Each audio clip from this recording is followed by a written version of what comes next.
Mga Mayetisens, do sa mga nagtatanong naman, Madam, paano naman po kami makakasigurado na yung timbang ng inyong mga gold bar ay totoo? And kung yung mga gold bar nyo ba ay talaga namang legit na brand new, hindi po subasta or something like, Madam, ayan po, naka-plastic po yan dumarating sa amin galing sa abroad yan, mga madam. Let's say this one, 5 grams, okay? So this one po, hindi ko na po siya binubuksan. Kasi ito po, dumaan po ito talaga sa quality control. Out of 100 po, nag-open po ako ng 20.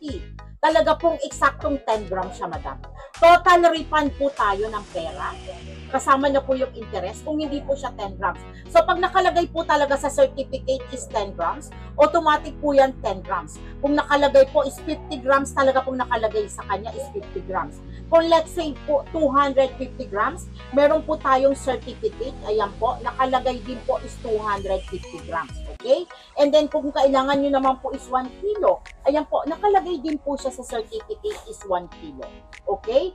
And then kung kailangan nyo naman po ng 100 grams, nakalagay din po sa certificate niya is 100 grams. Wala po siyang labis, wala po siyang kulang. Hindi po siya 100.1, hindi po siya 99.9, kundi 100 grams po.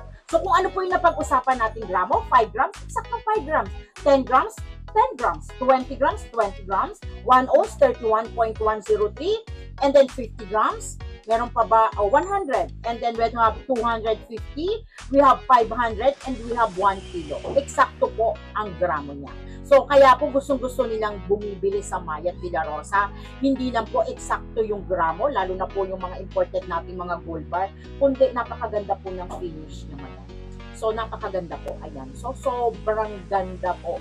And this one po, lagi ko pong sinasabi sa inyo, hindi lang po nakakaganda ang jewelry, kundi po, this one is nakaka-elegante rin. Siyempre, mamahalin ka, di ba?